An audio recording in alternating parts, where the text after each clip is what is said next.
Throughout the years, one of the things that I've seen is a lot of fear in entrepreneurs and leaders and just business professionals, let alone anybody else, parents.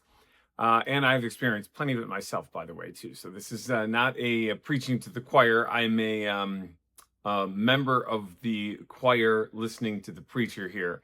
But throughout the years, I've learned a lot about overcoming fear and why to do it and why it's not effective in the workplace, why it's not effective in families, and frankly speaking, why it really doesn't hold a place anywhere, even though its initial trigger can cause some good actions.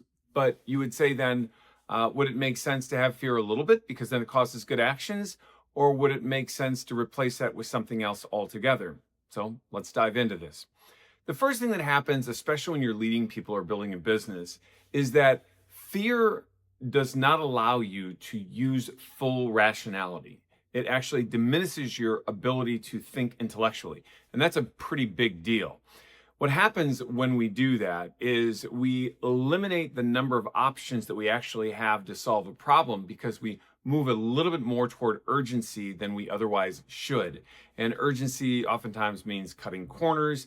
And then that leads to the second thing that fear really causes, which is a big problem, and that's injustice. One of the reasons it causes injustice is because fear itself is very much a self-preserving thing. We want to get out of the fear. In fact, this is an interesting thing from a psychological perspective. It's an analogy that's not exact, but it works. A lot of times there will be people that will want to comfort you if you're not feeling well, right? And they say, "Oh, relax, don't worry about it. It's not that big of a deal. Everything is going to be fine." And yet it is a big deal to you, whatever you're going through, whatever you're suffering, okay? And there are some people who do that really, truly out of concern. They want to console you. They want you to feel better. But there are a lot of people, sadly, more than you probably have noticed in your life, who don't want to do that for you whatsoever. They want to do it because they can't tolerate being around a person who is suffering. They're just not good at it. It fills them with anxiety. It fills them with sometimes irritation. It makes them know that there's something other than themselves, and they like to think mostly about themselves. So they will comfort you basically as a means to appease their own discomfort. They are uncomfortable with you being uncomfortable, and they want it to go away. So what happens in fear is very much the same sort of thing. A person, when they are afraid, even if they're leading others, and the thing that they're trying to do is to protect others from the thing that they would be afraid of, they oftentimes move into a selfish mode where they're more concerned about themselves. And so they will cut corners with other people. They might unjustly fire somebody. They might accuse people of certain things that they shouldn't be accused of because they're afraid and they want to accept the responsibility for the thing that took place. And so that fear can really create a certain amount of injustice and push things out on others that shouldn't be something that they should actually endure. The last thing is that it dominates the entire picture. This is one of the problems with fear, is that when we stay focused on something like fear or the thing that is scaring us, we don't move toward the solution, and it paralyzes us. So when we see the thing we're afraid of, we sit there and we go, "I don't want this to hurt me." Whereas when people are effective in leading themselves, others, businesses, whatever it might be, they see where they want to go. And they say, "I am not working because I am afraid of going broke and losing my house. I'm working because I can earn this and have a certain amount of freedom." Okay. I am not, building this company because I'm afraid that, I'm going to lose the company and we're all going to go broke and get fired. I'm building a company because we have a great product or service that we can provide to others. And in doing so, there will be prosperity for a lot of different people. So it's kind of like that whole idea that if you say, "I don't want to be sad," well, your dominant thought is sadness. If you say instead, "I want to be happy," well, you're going to start moving toward happiness. It's in the same simple way that if you said, "I don't want to think of the color blue," you're going to be thinking of the color blue. But if you say, "I will think of the color red," now you're thinking of red. This is just a natural thing. So we need to turn our focus from the thing we're afraid of to something else. And as you've probably gotten a little used to, especially in these recent days, I like to move this into a bigger picture thing. Because we work toward all sorts of good things and we lead people for all sorts of good reasons and they make sense. And we want to retire and we want to be healthy and we want to take care of our friends and family. Okay, that's good. But ultimately speaking, whatever years you do that, even if you retire early at 55 or really early at 40 because you've built your business and sold it, what then?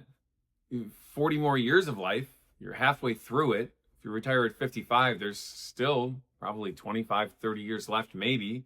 You retire at 65 or a little late, 70, what do you got, 10, 15 years, maybe a little bit longer? Then what? So if we work toward all these things for the purpose of having that good life in retirement so we can rest, what about eternal rest? And that's the thing that matters. So what does Jesus say in the matter of fear? He says, fear no one.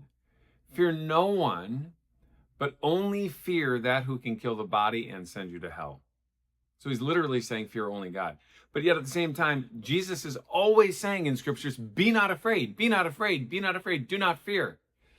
In fact, when the apostles were in the boat and there was a storm that came up, Jesus was asleep on a pillow. I really love that, by the way. He was asleep on a pillow. I think it's Mark that specifically designates the pillow, whereas Matthew, I think, leaves out the pillow. But they're nervous, they're afraid. They wake him up and says, does it not concern you that we're about to perish or die? And he says, why are you afraid, basically? You have little faith. And then he just calmed the storms and everything went away. So Jesus calms the storms. He tells us not to fear anything, but he specifically says, except for me. What does that mean? What does it mean to fear God, which is everywhere? And even the great saints all talk about how the fear of the Lord is the beginning wisdom. Of course, this comes, from the Bible itself.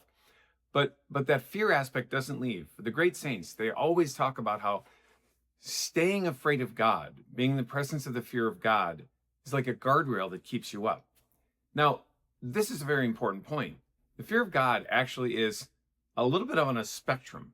Okay, there's a servile fear of God, which is like, God can throw me to hell, so therefore I'm afraid of him. Yes, true.